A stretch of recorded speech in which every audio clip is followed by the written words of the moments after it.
Welcome into the Deep Slant One-on-One presented by Xfinity. My guest this week, tight end Jordan Akins. Jordan, week one, obviously not the win that the Texans wanted, but you got your first touchdown. So you're on your way this year. Can you tell me what it was like just getting that first game under your belt? It was such a crazy and unusual offseason, but to actually get back on the field with your teammates and play real football, how did that feel for you?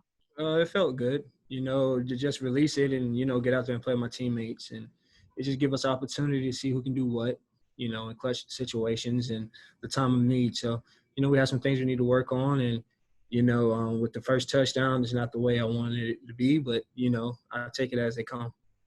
Well, Bill O'Brien was asked about you, and he said that you're always going to be in the lineup as long as you're healthy, that you've gotten better in all areas, special teams, on offense, on your route running. You're a really strong runner with the ball in your hands. You've come such a long way from your rookie season. When do you feel like everything really just started to click for you? I would say last year. Last year, the game slowed up a lot for me. This year, it slowed up even more. I was being more of a student to the game, mentally preparing. I was really wearing my body down the previous years, just trying to, do what I can to be on the field. But this year I just, got my mental ready and worked on my body, had a little extra time due to COVID and, came in feeling good and playing good. Yeah, you look good. Last year you missed the 2 postseason contests with injury. So let's start there. How was your off season in just getting back to health again? What did you have to do to get yourself feeling 100% for 2020? Just eating better, watching what I do, especially like in the weight room. I did a lot of running in previous years. I would run a lot and do a lot of lower body lifts, heavy, and I don't think I matched it up well with the treatment. I would say, taking care of the body, getting the massages that I needed, and getting off my feet at times. I'm a father, so I do a lot of ripping and running. So this year I just took a lot of consideration, and thanks to COVID, I don't wish COVID on anyone, but it gave me a lot of time to just think and mentally prepare for the game as well as take care of my body. Yeah, I remember in the offseason you said that you really wanted to reach out to veterans and get a better understanding of the game. Who did you talk to? What are some of the questions that entering into year 3 that you really wanted to get answered, or where was it that you really wanted to pick the brains the most of these veterans that you talked to? Just how they think, as far as on the field and how do they prepare,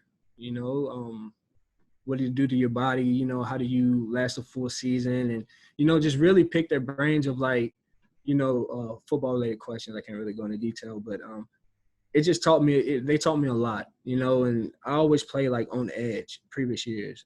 I was overthinking. I was trying to do too much, instead of just letting the game come to me. So this year, they taught me a lot. So I matured mentally on the field, and my like I said, my talent speaks for itself, and now 2 and 2 is coming together, and it's starting to show.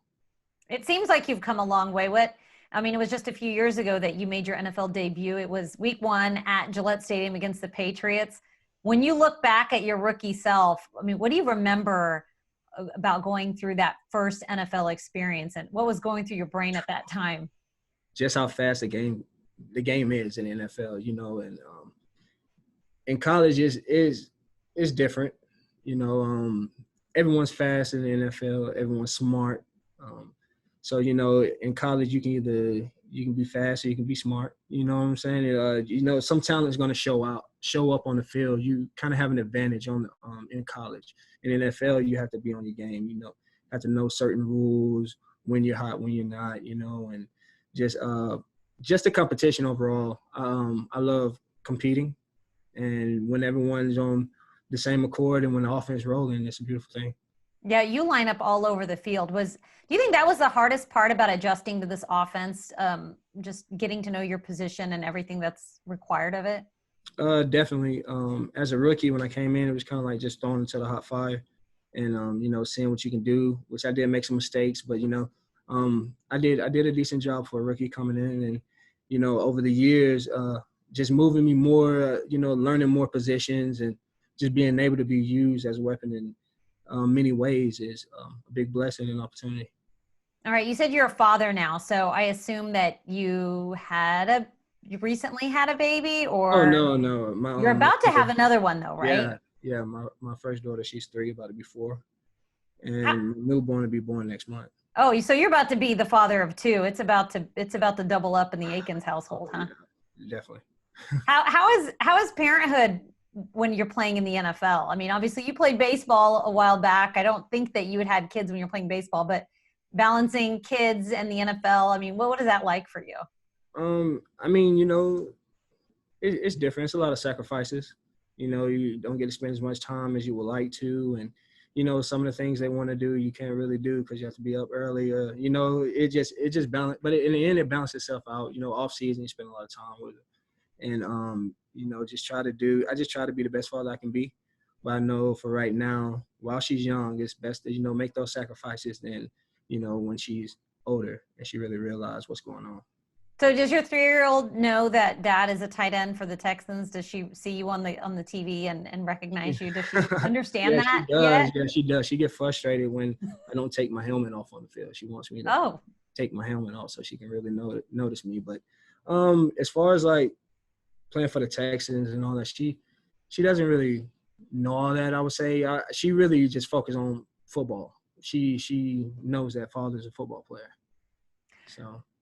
I saw recently on your Instagram, you posted something and the caption said highly slept on. And I thought that was really interesting. Did you feel like people were sleeping on you a little bit? Yeah, I did. It's a lot of, I mean, as far as that go, like I know my talent, I know my goals, where I want to go and do in this game. And I thought, I was kind of underappreciated in certain categories, but I just let my talent speak for itself. I'm not a big talker, and I'm just here to play ball and win games. Your chemistry with Deshaun Watson seems to have come a long way too, just in the few years that you guys have been together. You worked a little bit on that in this offseason too, didn't you? I had read somewhere that you and Deshaun worked out a little bit. What has gone into really developing that chemistry with Deshaun?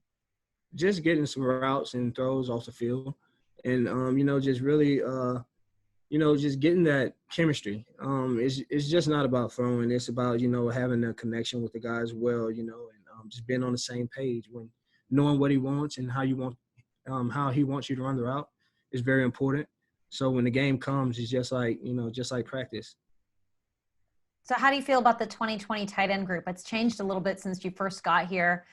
Some guys have come, some have gone, but now this core group that you have with Fells and the rest of the crew, how do you feel about the tight end group? And what about for yourself personally? What sort of goals can you share with us that you have for yourself for 2020? The tight ends are very talented. Whether whoever they bring in, they always bring talent in. So I don't really compare myself to them. I just try to help them come along. Get them caught up with the playbook. Kind of like how Fells kind of mentored me. I just try to do that. And for the older guy, I think Farrell, that's his name. Mm-hmm. He's a good vet. He's a good ball player, and even Troy coming from Denver, he's a good guy, and everyone knows what they're doing. They just they have to get more in the playbook, and they have experience basically. So like I say, we compete, we make each other better, and we all going for one goal. And what about for yourself? Is there anything you can share that you want to get better at in year 3? I would say my overall everything. I want to improve on everything. Blocking, catching, yak yards, special teams. I just want to never come off the field. Good stuff. We never sleep on you, Jordan Akins. Cannot wait to see what the rest of 2020 brings for you. Jordan Akins on the Deep Slant 101, presented by Xfinity. Jordan, such a pleasure talking to you. Likewise. Thank you for having me.